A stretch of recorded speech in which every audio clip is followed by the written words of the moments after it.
Hey everybody, my name is Good morning, May 14th, 2018.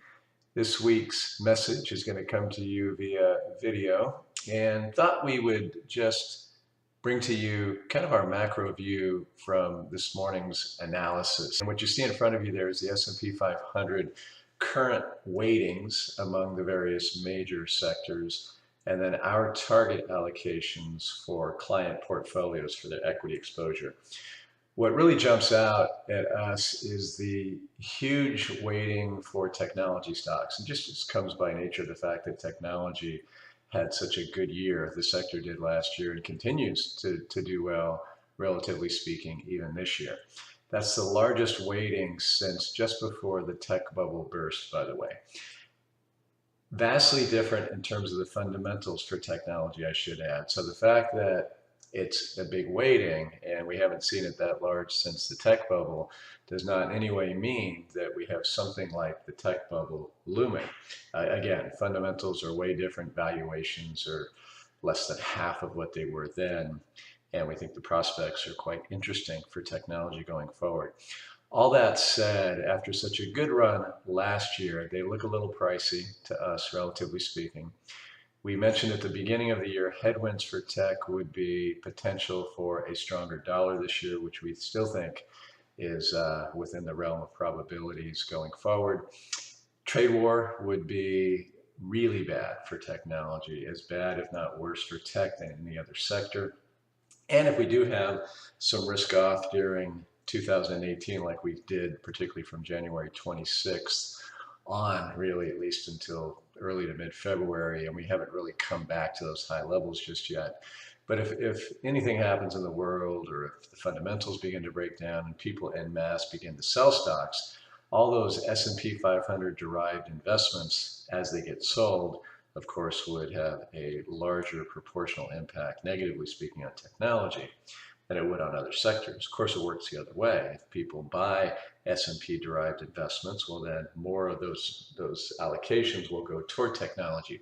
We've actually been fairly active in our targets here. We've had it as low as 12 very recently, and then moved it back up to 14. The whole trade war rhetoric and the whole personality of that debate has really softened, and we've seen the market react nicely as a result of that. Early on in this earnings season, which is one of the best earnings seasons I've ever seen, stocks just could not hold on to any gains. And we would argue that that is largely because of the risk of a global trade war. That risk has been softened dramatically, particularly coming from the president's chosen mode of communication, where he is saying that he's getting along well, or we're getting along well with China, optimistic about the future in terms of trade relationships, easing up some of the pressure on one very important Chinese technology company over the weekend. So, as I've said several times in recent blog posts, we thought March and April looked really good, with the caveat that the trade rhetoric could actually kill the prospects for a good couple of months. No question. So here we are in May, June, July, typically really tough periods for the market, not having experienced what we think should have been a nice snapback rally after the correction that started on January 26th. And we've suggested that if the trade rhetoric were to soften, that maybe we get some nice moves now. And we're beginning to see that. Again, this is short-term stuff, which really is not instrumental to what we do on a long-term basis. We don't believe that folks should be resoundingly bullish between now and midterm elections for obvious reasons. But if the macro setup continues to be as robust and as positive as it is, and I'm going to illustrate some of that in a minute, we think that beyond midterms that we have more good things to come for stock prices and for the bull market. So just a little bit more here. You can see materials, only 3% in the S&P. We have a very generous materials weighting. Industrials, we're at 16. Industrials are at 10. For the S&P, we think that infrastructure is a bipartisan effort, or will be going forward, although there's been so much noise and distraction that we may not get anything very specific before midterm elections. So makes us think hard and long about materials going forward. Right now, we've opted to continue with that weighting. We still like industrials, particularly on a global basis. And as I've said, we've come back a little bit in terms of our technology weighting. Been doing a lot of work lately on the prospects for 5G or fifth generation mobile technology. It's going to be huge, make no mistake. While we'll begin to see some of it later this year, the big thrust in that direction is going to be between 2020, 2022, 2025.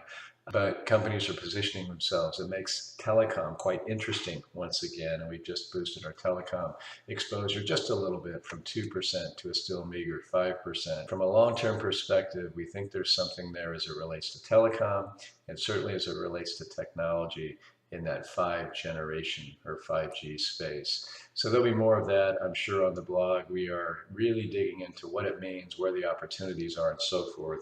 And we think it's a big deal, and we'll bring you more texture on that going forward.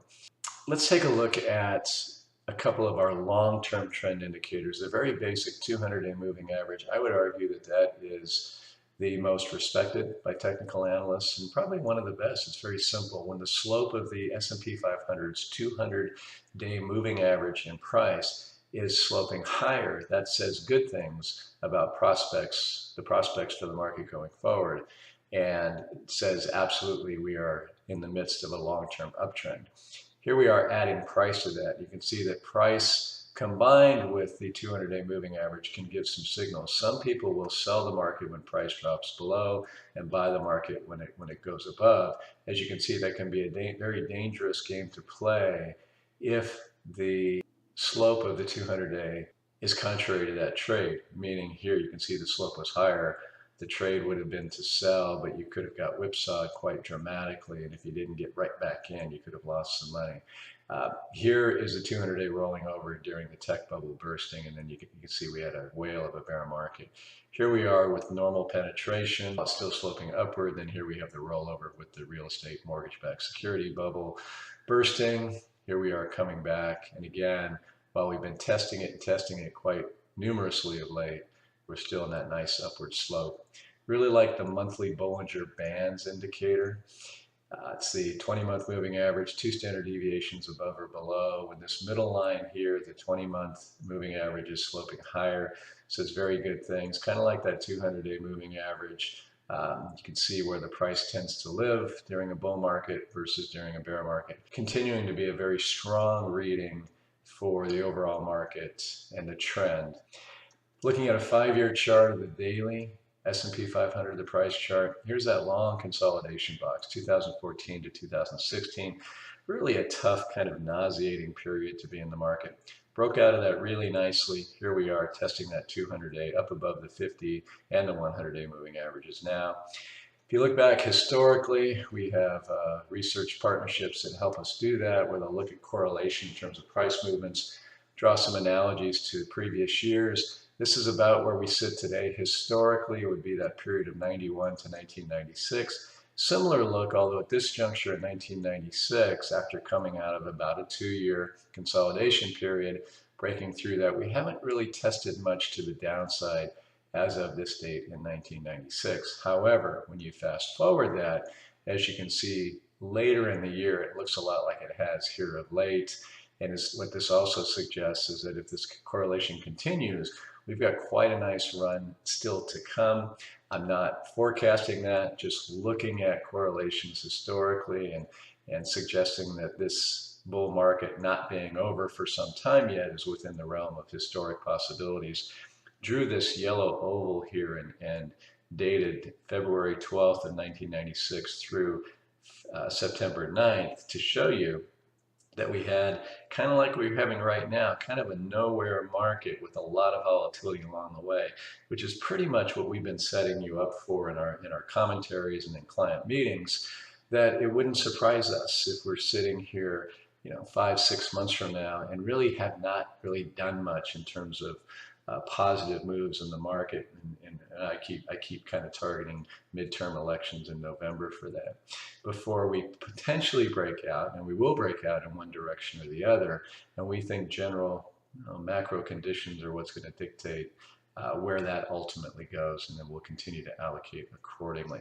Another long-term trend indicator is our assembly here of weekly moving averages, the fastest right now are on top, the slowest on the bottom, or the shortest and the longest term. You can see how these tend to help in terms of looking at conditions or prospects for the market going forward when the short term or the faster moving averages move below the slower or longer term. That's a very ominous signal for the market. Here it was just early in the tech bubble bursting. Here we are when the real estate bubble burst. Here we are during some tough times. We never had a complete rolling over per se, but these would have been periods where if you were trying to be nimble and quick, where you might have made some mistakes. Currently, it's a very positive look. Apply our PWA index, which we'll talk about here in a minute, to those periods. Back before the tech bubble burst, as you can see, even when the market was at all-time highs, our macro index was very negative, sending a big warning sign that things are really beginning to deteriorate. Would have made sense to heed that warning and get somewhat defensive in here. Same scenario, only worse, right before the real estate bubble burst. As you can see, a lot of people say they didn't see it coming.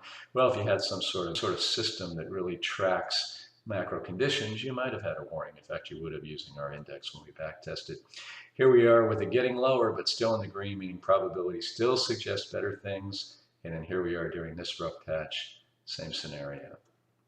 Okay, as for that macro index, as of this morning, it scored a 70.24, so it's back above 70, which is a very high reading, historically speaking. Those of you who we've shared this with know that we look at quite a bit of data as it relates to consumers, everything from brick and mortar and online retail, down to now our recently added staples stocks versus discretionary stocks in terms of how they are acting. When staples are going higher relative to discretionary stocks, that says something about the sentiment within the economy, as you can imagine. When discretionary is outperforming staples, like it is dramatically lately, that says something positive. A lot of business data, general economy stuff. Eurozone and Japan are not meeting economists' expectations of late. That's why those are red. New York Fed underlying inflation gauge featured that recently as suggesting that maybe we're missing something right now, or maybe there's something a little more pernicious under the surface as it relates to inflation, as illustrated by that particular gauge. Financial stress subindex has just been getting better. It's at 72.73, so it suggests that the credit markets are feeling pretty good about the economic state of affairs. Financial markets last week jumped dramatically. This is the most volatile section here, had an 18-point increase, and that's just because trading got better and some of the breadth indicators in particular got much better. So that's a nice jump for our PWA macro index. If you look at it back tested over the past 20 years, as you can see, it can be a decent indicator as it relates to conditions. Here it was telling us something about probabilities, and sure enough, you can see what happened. Same thing here. Here we are during better times. Here it is, probabilities beginning to get better as the market was bottoming. Here, probabilities relative to our index didn't quite show up as positive till about 3 months after the bottom, here after the real estate bubble burst. And then things got better. During this period here, as you can imagine, it was really the financial markets data that really pulled this down, but still in positive territory. 2 back-to-back 10% corrections, really rough period in here. And during this whole time, that macro index was signaling, stay the course. We don't have the makings of a big bad bear market or recession, and we didn't get one. Broke out to the upside, and then here we are with the latest reading of plus 70, which essentially, despite trade rhetoric and higher interest rates and so forth, this is absolutely signaling that we should stay the course, and that probability suggests that ultimately when we get through this potential rough patch, we should expect stock prices to move to new all-time record highs. Now, we pay very close attention to this. As I suggested, this is a weekly analysis. There's much more to it. I'm just kind of giving you the highlights. And we will continue to do this. And make no mistake, folks, when this begins to show up, and ultimately it will, these things are cyclical, we will be expressing that here. We'll be telling you what we think, and we'll be telling you how, on behalf of you clients, we're making adjustments to your portfolio to accommodate for probabilities going forward. Bottom line, when conditions are as they were here in the 90s, as they were here in the middle 00s, and as they are now currently, we want to maintain a growthy asset class and sector allocation. We want to do that until the weight of the evidence changes, and we absolutely should expect and accept volatility, sometimes pretty extreme volatility. When conditions are like they were after the tech bubble burst, after the real estate bubble burst, as reflected in our macro index and in the technicals, we want to maintain a defensive asset class, and sector allocation until the weight of the evidence changes. And at times like these, we want preservation of principle to be a paramount consideration.